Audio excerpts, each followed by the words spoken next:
Hi, I'm Tom Eggert from Tom Eggert Photography, and welcome to Yellow Craig, or I should say windy Yellow Craig today, because we have gusts at 40 miles per hour.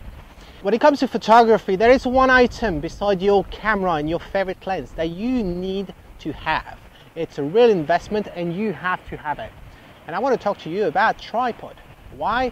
Well, simply because for most of us, when viewing a photograph, we like to see our subject sharp. Unless, of course, the photographer has decided otherwise and wants to capture movement. When you do panning photography, or simply capturing the clouds moving or the waves breaking against the rock. Anyway, coming back to tripod, when choosing a tripod, it's a tedious exercise. If you thought that finding your camera or lens was tricky, well, finding a tripod is tedious because the choice is humongous. You have for different budgets, you have for different type of photography, and I want to give you a few hints as to the process that I went through to find my tripods over the years. Let's start with a cheap version of a tripod. This is the Hana Star 61. I had this tripod essentially when I was shooting with a compact camera or a bridge camera. It's a very light tripod. It's made of aluminum. It has a nice handle here that you can carry with you, and once folded, as you can see, it doesn't take more than half a meter. So it's pretty good. However, when it comes to weight, a light tripod is not often a great thing. And that's where the big compromise comes in. However, this tripod here costs about £30. And it comes with great features because I think the manufacturers knew full well that the tripod was very light, and therefore he added a hook right here, so you can actually hook your camera bag or any weight that you can find to add extra weight. And having the weight at the center of your tripod will guarantee stability, or would increase the stability. It comes with three sections, so therefore two clips, and as you can see, as I extend this, you're going to see how unsturdy this tripod really is.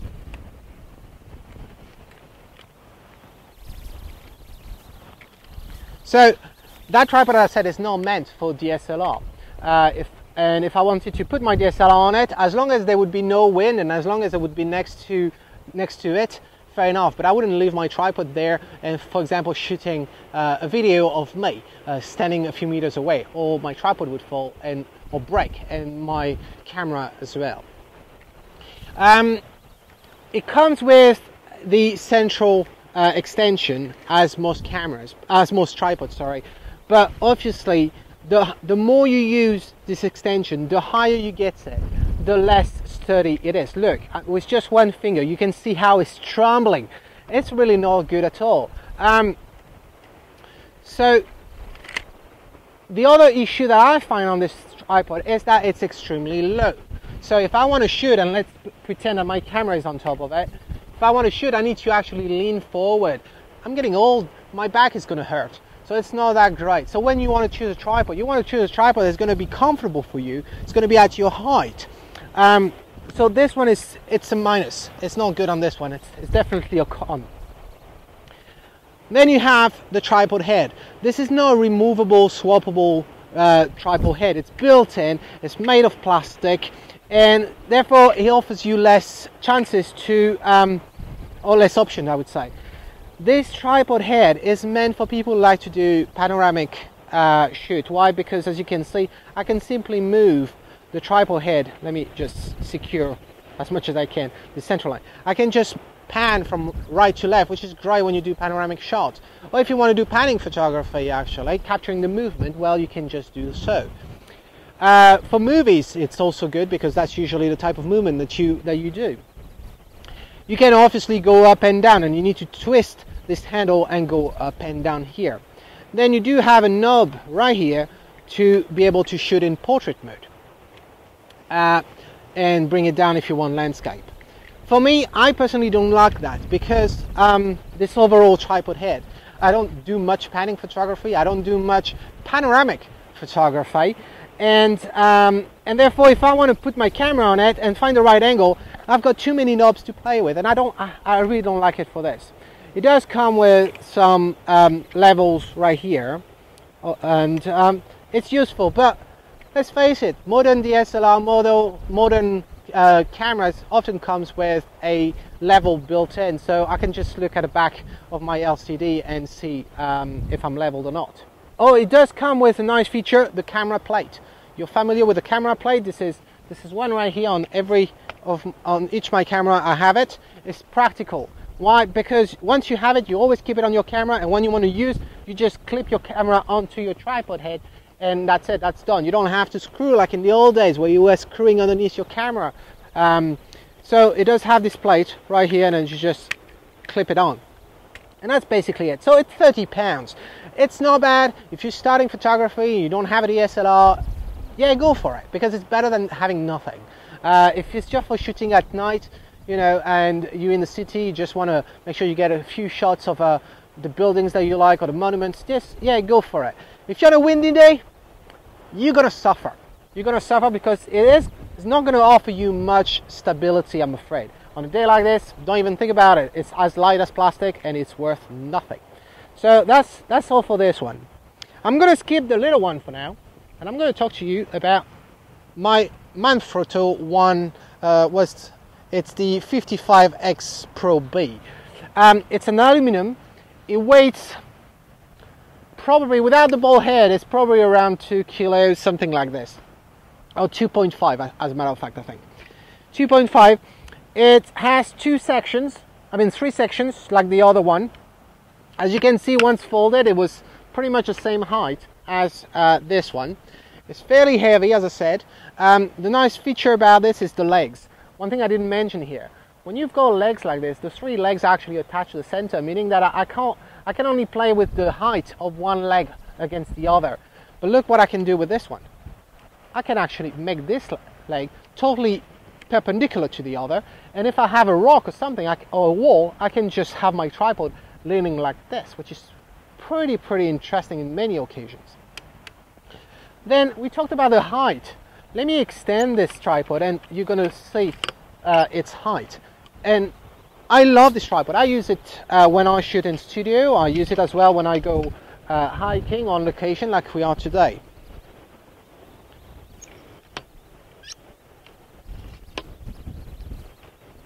Let me set the legs correctly. Here we go. So that's a tripod. Pretty sturdy. It's not the sturdiest, but for its weight, it's really sturdy. Obviously, if you don't need to use all the extension of your legs, if you wanted to actually go lower than the full extension, my suggestion is, instead of undoing the top one, and that's valid for all tripods, undo the bottom one. Why? Because the bottom section is thinner than the others, and therefore it's less stable than the other section. So if you want to reduce the height, always adjust the bottom section. This tripod doesn't come with a head at first. I bought it without a head, and that's great because it enables me to choose which tripod head I want according to my need. If I wanted to do panning photography or filming, then I would actually go for a tripod head that would be similar to this one that I could actually screw on top of it. And trust me, Manfrotto and the other tripod makers and the one who actually make tripod head, they're pretty much all swappable, so it's really good. So I went with this Manfrotto. This is the ball head 496 RC2. I love this ball head. Why? Because it's sturdy, it's big. It's big. Comes with the standard Manfrotto RC2 tripod plate that you have on the bottom of your camera, so like this one. And it's great because look, I just need to do this and that's it. It's on it. You know, no twisted, no screwing, everything is pretty good. In terms of steadiness, well, let me show you. It's pretty good, and bear in mind it's not leveled here, so it's really good. It does come with the central, and I'm probably out of the view here, but it does come with this, and obviously the higher you get, the less stable it will get. Another great feature about this camera is if you're actually interested in macro photography, or if you want to shoot from a low angle, which I totally advise you to do. This is what happened. Let me fold my legs. We already saw how much I can actually move the legs sideways and making it vertical like this. That's a great feature, right? I'm doing with the last leg. Okay, but then you have the center one. So what do we do about the center one? Well, look what happened. If I bring it up and I just press underneath it, I can basically go totally on the ground like this. And it's fantastic when you do macro photography because you can be really, really close to your subject. You can even shoot from underneath. So I love this tripod for this. It's really great. It does come with a level right here, but as I said, I use the level in my camera all the time. So that's it for the Manfrotto 55 Pro B. It's aluminum and not carbon fiber. Why? Because this particular model, I think it's 2.5 kilos without the ball head. If I want to go for the carbon fiber, we're talking about 2 kilos. I'm saving half a kilo. And the price, well, it's double the price. So as far as I'm concerned, it's not worth it. Obviously, when it comes to carbon fiber, it's not only about the weight, it's also because it's sturdier and it's very durable, but I don't want to spend double. I don't see the point for my usage. Then the other tripod, which I actually bought recently, about 2 months ago. I like hiking, I like traveling, and sometimes I travel and the main purpose of my travel is not about photography, believe it or not, and I always want to have a tripod with me, and I use this tripod. And one of my last trip that I did, which was not about photography, was the trip that I did in Paris back in June, and on my way there I actually forgot a piece of my tripod on the plane. So it means that the whole time I was in Paris I could not use my tripod, and thanks God my friends had one, so I used it and I did the shot in Paris showing on your screen right now. So my point is that I wanted something that's going to be easier for me to actually carry around, especially if I'm not going on a shooting trip, but as you know me, I always take my camera with me wherever I go. So I wanted a tripod, and also I go hiking a lot, and I like when you go hiking for several hours and you don't necessarily go there for shooting, you just go there to enjoy the outdoors. You want to have a tripod, and my bag, if you add the weight of that tripod, the tripod head, the cameras, the lenses, the filters and all, my backpack is about, plus the water, my backpack is around 20 kilos. That's quite a lot to carry around for several hours. So I wanted a travel tripod, but when it comes to travel tripod, the problem is that you're going to be facing with a stronger compromise, because you want something that is going to fold and being quite small, as this one. This is 40 centimeters. It's quite small. It's so small indeed that you can see a photo here on your screen. That camera bag that I talked to you about from Lowepro, on the side of it, it had a section for the tripod. Well, once I put this on the tripod, once I put a tripod on the backpack, you no longer see the tripod. It doesn't stick out from up or down. So really, really tiny tripod. And how do they achieve this? Well, they achieve this because they use 3 clips, therefore 4 sections. You may think, oh, this is brilliant. Yes, but look at the thickness of the last section. It's extremely thin. The thinner your section, the less sturdy it will be. So that's the compromise that you're going to make. This tripod is very light. It's about 1 kilo only, with the ball head, I think. I removed the ball head because I actually put it on the light stand that I'm using right now to actually record this video. The way they managed to actually make it so small when it's folded also, and it's very specific to this model, which is the B3 from Manfrotto, is that it folds upside down, meaning that to use a tripod, you actually use it that way, and then you basically have the center column down. So they figured out that by extending the column with the ball head right here, and then you just fold the legs on top of it, you actually reduce the height, the length of your tripod once folded. That's a nice feature about it. It does come with 3 modes for the legs. So that would be the most extended one with a lock mechanism. Then a more standard one that would be like this, and total freedom this way. The ball head is really good.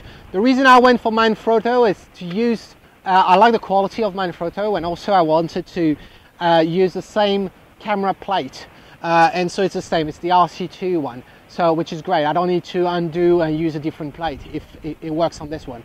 Means also I can change the tripod head. I just removed it, but if I wanted to have a panning one, I could just put that one. If I wanted a bigger one, I could actually use this one as well. So that's the reason why I went for this one. In terms of sturdiness, on a day like this when it's 40 miles per hour gust, to be honest, I wouldn't use it.